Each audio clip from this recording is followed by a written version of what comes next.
નમસ્કાર ખેડૂત મિત્રો, આદિત્ય એગ્રો ટ્રસ્ટ ચેનલમાં આપ સર્વે ખેડૂત મિત્રોનું સ્વાગત છે। આજે આપણે વાત કરશું ચણાના પાક વિશે કે ફ્લાવરિંગ સ્ટેજ ઉપર ચણાના પાકની અંદર શું શું માવજત કરવી। આપણે એના વિશે વધારે વાત કરશું, જેના કારણે ખેડૂતોનું ઉત્પાદન દોઢથી ડબલ થઈ શકે। અને થોડી ઘણી વાતો આપણે કરશું કે આ વસ્તુ કરવાની, આ નહીં કરવાની।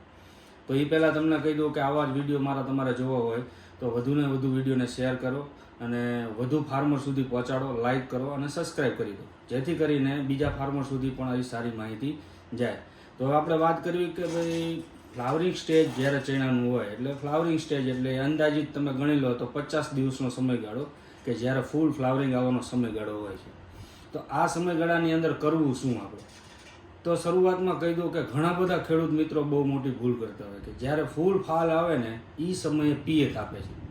ફૂલ ફાલ આવે ને એ સમયે પિયત આપે એટલે તકલીફ એવું પડે છે કે કોઈ પણ છોડ પાણી આપો એટલે એ વૃદ્ધિ તરફ વળી જાય છે, જેના કારણે તમારો ફાલ જે નવો આવતો હોય એ ખરી જાય છે અને એની વધ ઉપર ચણા વયા જાય છે। એટલે ખાસ ખેડૂત મિત્રો આ એક વસ્તુનું ખાસ તમારે ધ્યાન રાખવાનું કે જ્યારે તમારા પાકની અંદર, ચણાના પાકની અંદર ફૂલ ફ્લાવરિંગ હોય તો એ સમયની અંદર પિયત ટાળો। એને પહેલાંના સમયની અંદર તમે પિયત આપો છો તો એ વખતે, કેમ કે હું તો જનરલી મને આટલો બધો અનુભવ છે કારણ કે ફિલ્ડમાં હું બહુ ફરતો હોઉં છું અને ખેડૂતો પાસે જ હોય છે આપણે ફિલ્ડની અંદર, તો નવી નવી માહિતી આપણને જાણવા મળતી હોય છે। એટલે ખાસ આજ તમને એ વાત પણ કરવી છે।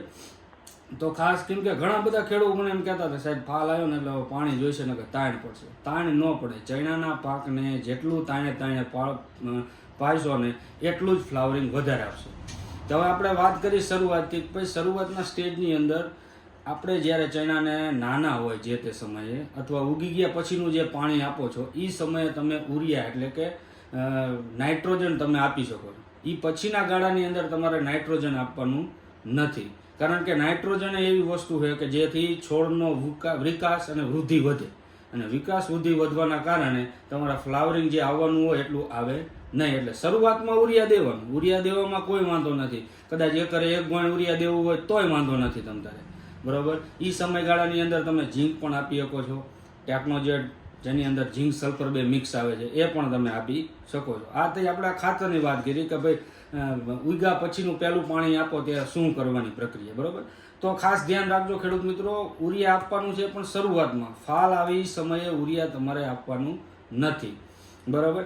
તો હવે એની જગ્યાએ કરવું શું કે માની લો કે તમારા ચણાના પાકની અંદર માની લો કે શરૂઆતમાં લીલી ઈયળ આવે છે, બહુ વધારે પ્રમાણમાં લીલી ઈયળ હોય તો સિમ્પલ ને સાદું, કોઈ જાજુ ન હોય તો ઇમામેક્ટિન બેન્ઝોનેટ 5% જે મમરી આવે છે એ દવા ઈયળ માટે લઈ લેવાની। અને એની સાથે સાથે ફ્લાવરિંગનો સ્ટેજ તમારે હોય તો તમારે શું છે કે થોડોક વિકાસ પણ કરે અને સાથે સાથે ફ્લાવરિંગનું પ્રમાણ પણ વધારે, તો એની માટે જો તમને યુપીએલ કંપનીની મેક્રીના આવે છે આ પણ તમે એના છંટકાવ કરી શકો છો। પછી કોરોમંડલ કંપનીનું ફેન્ટેક એટલે પરીના નામથી આ દવાઓ વખણાય છે, તો આનો પણ તમે ઉપયોગ કરી શકો છો। આના પણ બહુ સારા ફ્લાવરિંગ સ્ટેજ ઉપર રિઝલ્ટ છે। ઠાકર કેમિકલનું સાઇન પણ તમે વપરાવી શકો છો। અને માની લો કે તમારા ચણા હાઇટમાં બહુ થઈ ગયા છે, બરાબર, તો લસ્ટરનો ઉપયોગ પણ તમે કરી શકો છો કે આ દવા 5 ml થી છાંટશો તો એની હાઇટ અટકાવી દેશે અને ફૂલ ફ્લાવરિંગ લાવશે। આ દવાનું કાર્ય એટલું છે, બરાબર। તો ખાસ ખેડૂત મિત્રો ધ્યાન રાખવાનું કે જ્યારે પણ તમે ઈયળનો રાઉન્ડ કરતા હોય, ફ્લાવરિંગ સમયે કરતા હોય ત્યારે આમાંથી કોઈ પણ દવાનો છંટકાવ તમે કરી શકો છો। હવે આપણે આગળની વાત કરીએ કે ભાઈ ફ્લાવરિંગ સ્ટેજે પાણી કેમ ન આપવું।